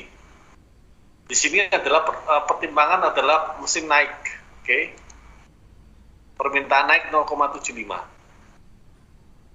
Ya, di sini probabilitas 0,75. Berapa? Berarti adalah probabilitas adalah naik 0,75. Berapa dia dapat di sini? Adalah dengan 1 juta. Kenapa? Permintaan meningkat, maka laba yang diperoleh adalah sebesar 1 juta di sini. Oke. Dan ini permintaan tidak naik dari 0,75 itu adalah probabilitas naiknya, sehingga tidak terjadi kenaikan, berarti adalah apa? Menurun, betul. 1 minus 0,75 berarti adalah 0,25. Bila laba tidak meningkat, maka laba yang diperoleh adalah 200.000. Nah, ditulis di sini 200.000. Nah, mesin kecil itu adalah mesin besar ya. Ya. Jadi ini cabangnya hanya segini aja gitu ya. Nah, mesin kecil, bila perusahaan membeli mesin, saya tambah di sini, membeli mesin kecil dan permintaan meningkat, pada tahun pertama laba yang diperoleh adalah 100.000. Jadi berapa probabilitasnya? Adalah 0,75. Jadi di sini adalah membeli mesin. Oke. Bila dia membeli mesin, sorry ini sebelum membeli mesin ya. Ini adalah kemungkinan profit ketika permintaan naik. Nah, permintaan naik adalah sebesar 0,75. Tetap ya, sama seperti tadi. Terus permintaan tidak naiknya adalah 0,25. 1 minus 0,75 berarti sama di sini ya. Dan naiknya berarti adalah dia mendapatnya tetap 300.000, betul kan? Ini di sini. Permintaan tidak meningkat, maka laba yang dihasilkan adalah berapa? 300.000. Oke, di sini adalah 300.000. Maka kita tulis di sini adalah 300.000. Oke, di sini ya. Nah, bila 100.000 dia membeli mesin lagi. Dia membeli apa? Dia meningkat. Dan tahun pertama laba kita meningkat 100.000. Suaranya kecil, Pak. Kecil. Ya, tes. Suaranya tenggelam, Pak. Tenggelam. Halo. Hai. Halo. Tenggelam. Udah. Saya lagi tenggelam. Di aku kok masih kecil ya? Mic-nya terlalu jauh, Pak. Iya. Suaranya masih kecil, Pak. Harus mendekat ya ini ya. Iya, lebih dekat, Pak. Lebih baik. Curhat ya. Ya, saya kan mendekat. Nah, permintaan tidak meningkat, maka laba yang dihasilkan dia tetap 300.000. Ya di sini. Beli mesin dan dia tidak naik, tidak meningkat atau tidak naik ya 300.000. Nah, 100.000 dia membeli mesin, maka pemerintah memberi kredit 0,8 ketika dia meningkat. Ya di sini ya. Jika tahun kedua ada kemungkinan pemerintah akan memberikan kredit pembelian mesin dengan probabilitas 0,8. Oke. Di tahun kedua. Nah, mengapa pecah bank? Nah, ini kan saling saling berhubungan, Mbak. Tahun pertama di tahun kedua, oke? Tahun pertama di tahun kedua ini ada. Sebabnya kita continue. Jadi adalah percabang dilanjutkan dengan percabang. Artinya di sini. Kalau di sini berhenti stop ya. Titik ya. Di sini masih koma. Tahun kedua, nah ada kemungkinan pembuatan memori dan mesin dengan pembuatan berapa yang dihasilkan? Yang dihasilkan adalah 800.000. Oke, di sini adalah pemerintah memberi kredit besar berapa? 800.000 di sini. Tidak memberi kredit probabilitasnya adalah 0,2 ya kan? Mohon maaf Pak, suaranya kecil sekali. Kecil sekali. Ya, terus saya ambil ini. Halo. Kita tidak beri kredit adalah 0,2. Karena saya ganti Chrome aja ya. Tadi mungkin nggak pakai Chrome. Dan teman-teman, itu jam terakhir saya, tidak mengganggu.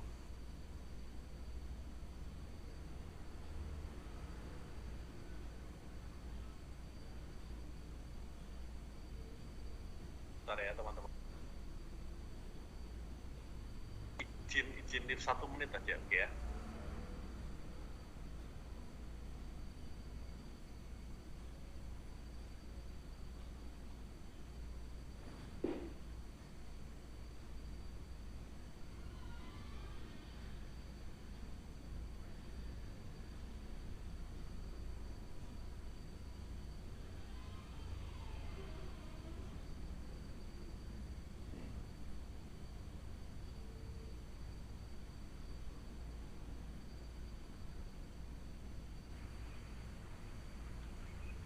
Gimana? Sudah lebih baik? Sudah lebih baik? Iya Pak, jelas Pak. Iya Pak. Tadi salah browser tadi. Maaf. Lanjut lagi kita. Tetap semangat ya. Screen Windows, saya screen entire screen dulu. Nah, tadi udah sampai sini ya. Oke, dengeran ya. Nah, dan pemerintah tidak memberi kredit adalah 0,2. Itu dikurangi berapa? 1 kurangi 0,8 kan gitu kan. Jadi 0,2 dikalikan 700. Nah, 700.000 ini dari mana? Ini perusahaan tidak membeli mesin lagi, maka laba yang didapatkan laba yang dihasilkan ini 700.000. Ya, berarti tidak memberi kredit tapi dia tetap menerima profit berapa? 700.000. Jadi kita gambarkan ini. Jadi percabang di sini ini masih ada korelasinya, masih ada hubungan, ini diteruskan gitu ya. Ini dan ke sini. Naik dan tidak naik 0,25. Jika tidak naik berapa? 300.000 dari mana? Di sini. Ya, di problem tidak meningkat maka laba yang dihasilkan 300.000. Oke, sudah selesai semua. Mari kita hitung. Nilai harapan membeli mesin besar NH1 adalah 0,75 kalikan 1 juta, oke. Tambahkan 0,25 dikalikan 200.000 berapa? 800.000. Nah, bagaimana kalau kita membeli mesin kecil juga? NH1 adalah nilai harapan 1 dan mesin kecil di sini adalah nilai harapan 2. Di tahun kedua berapa? 0,75 dikalikan 100 ditambah 780.000. Nah, mengapa ada pertanyaan? Kenapa bisa begini muncul? Kalau di modul sendiri mungkin agak sedikit bingung. Ya, saya menjelaskan bahwa di sini. Pak. Kenapa? Gimana? Pak, kalau di modul kan langsung 0,8 itu, nggak ada yang 735-nya itu. Oh, itu sedikit ada revisi di sini. Ketika ini dihitung, ini adalah sudah 80.000. Tapi hasilnya kan sama. Ya Pak. Ya, mengapa 735? Nah, ini memang kalau sedikit modul mungkin agak bingung, tapi ketika saya utak-atik di sini, teman-teman yang saya ajarin RO, itu ada perlu direvisi gitu ya di modul. Nah, tujuan saya lah begitu. Nah, ini dapatnya dari mana? 708.000. Ini dihitungnya dari sini dulu, Mbak. Nah, ujung ini dihitung dulu. Ini kan sama dengan ini. Sebetulnya ini adalah ini, ya. Tapi ini berada di ujung. Nah, kita totalkan dulu di sini. Dengan cara gimana? 0,8 dikalikan 800.000. Tidak beri kredit 0,2 dikalikan 700.000. Jadi berapa? 780.000. Nah, ini masuk perhitungan di mesin kecil yang ini. Paham di sini ya? Masuknya di sini. Di mesin kecil. Berarti 0,75 dikalikan 100.000 dalam kurung ya. Ditambah 780.000 yang ini, gelondongan ini ya, saat gelondongan ini ditambah 100.000. Oke. Terus ditambahkan 0,25 dikalikan cuma segini, 300.000. Ini probabilitas. Mengapa tidak membeli mesin tidak termasuk? Karena di sini tidak ada namanya probabilitas. Jadi ini terpisah. Tidak membeli mesin di sini adalah 400.000. Ini harapannya ya sekian. Nah, ini dibedakan antara yang probabilitas memberi dan tidak memberi, naik dan tidak naik. Oke. Itu nanti dijumlahkan. Kan nilai harapan kan probabilitas kan, dikalikan nilai. Nah, nilai harapan di sini berapa ini? 100.000 tambah gelondongan ini 780.000, jadi 880.000 kalikan 0,75 ditambahkan 0,25 dikalikan 300.000, jadi 735.000. Jadi yang dipilih adalah yang paling besar, yang 800.000. Yang dipilih adalah yang nilai memberi nilai harapan 1 di mesin besar. Ada pertanyaan? Tidak ada. Nah, kita lanjutkan ya. Pokoknya saat gelondongan ini gambar itu hasilnya akan sama, dan ini dengan logika seperti ini teman-teman akan lebih mudah gitu ya mencerna. Sepintasnya sama sih, hasilnya akan sama juga di modul kan, tapi ini lebih mencerna. Nah, keadaan tidak pasti itu adalah uncertainty.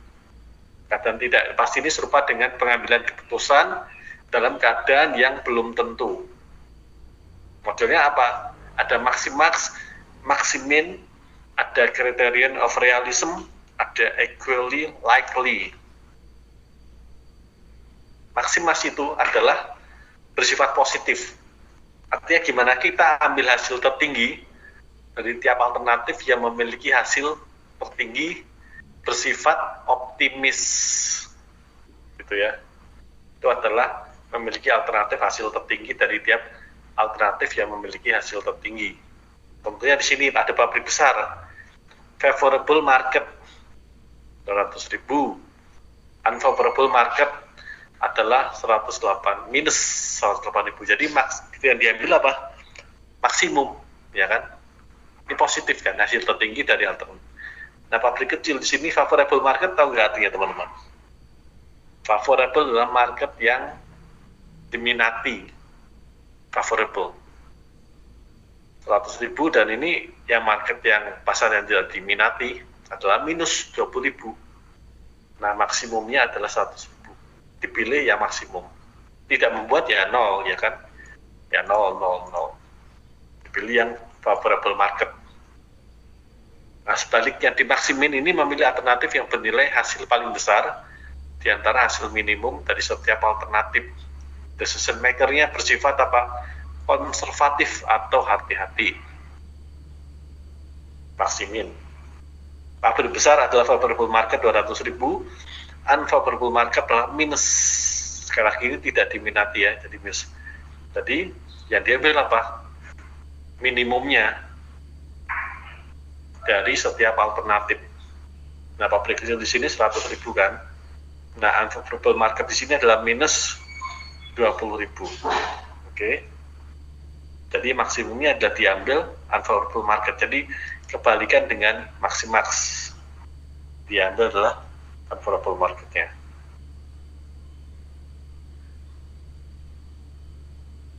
Dan di sini adalah Hurwitz criterion. Decision making ini berdasarkan pada rata-rata tertimbang dari hasil yang diharapkan dengan menggunakan bobot sebesar alfa. Ini simbol alfa, bobot digunakan pada kata pertama. Contohnya adalah favorable market. Ini pada ya, favorable marketnya adalah 200.000 dan unfavorable marketnya adalah minus 180, sehingga alfanya berapa? Weighted average-nya adalah 0,8. Ya, jadi adalah 124.000. Ditambah ini tambah ini, gitu aja. Kemudian pabrik kecil adalah 100.000. Unfavorable marketnya adalah minus 20.000. Jadi ini adalah pembobotan tadi ya teman-teman ya, pembobotan tadi. Mengapa bisa 76.000? Nah, jadi ada koefisien optimisme pengambil keputusan. Jadi koefisien optimisme yang didefinisikan sebagai alfa terletak antara 0 dan 1, sama seperti probabilitas antara 0 dan 1.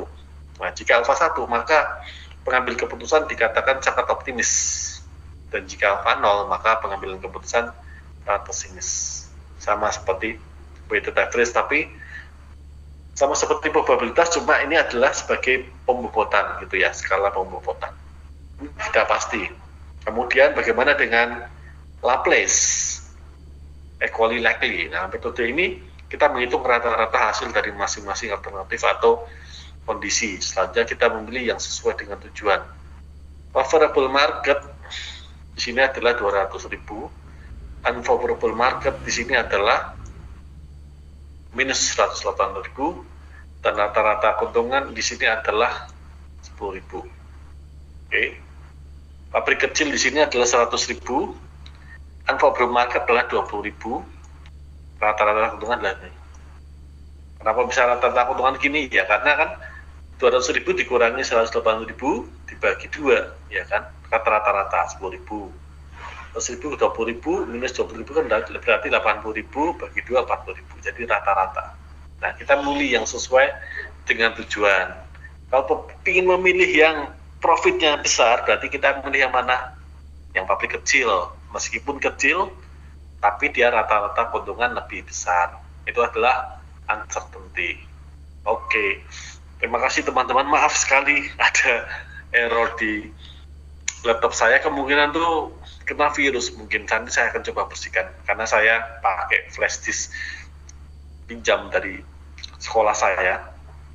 Kebetulan saya juga ajar bahasa Inggris juga kan untuk elementary school sama junior high school, jadi kemungkinan itu sebelumnya nggak ada masalah apa-apa gitu kan. Sekali ya udah, ini udah pas 2 jam, teman-teman bisa mengulang kembali di modul dan pasti bisa. Akhir salam, mengambil cucian di tempat Arfi. Cukup sekian dan terima kasih. Sama-sama Pak, makasih. Sama-sama. Tadi ada yang ini Pak, izin baru masuk setengah jam sebelum ini Mas Mas Asep, Pak Haji. Iya. Pak Haji. Kenapa kita manggilnya Pak Haji ya? Iya Pak, baru masuk. Iya Pak, maaf Pak, saya tadi baru masuk setengah jam yang lalu. Ini restoran saya air kerannya rusak, jadi banjir Pak ke restoran yang lain. Jadi saya tadi langsung buru-buru. Jadi sekarang juga maaf, saya langsung izin live. Nanti saya minta rekamannya saja Pak untuk saya pelajari sendiri setelah pulang dari restoran Pak. Ini ya, siap. Tadi sudah merekam 35 menit ditambah 11 menit yang ini ya. Baik di Tadi Mbak Kusnul. sudah setengah jam yang lalu. Iya. Iya. Sudah direkam tadi Mbak Kusnul ya Mbak ya. Iya Pak. Oke, nanti bisa dikasihkan. Selebihnya hanya mengulang-ulang lagi seperti itu. Pasti bisa. Nggak ada yang susah. Mindsetnya adalah gampang. Adalah gampang, terus latihan gitu ya.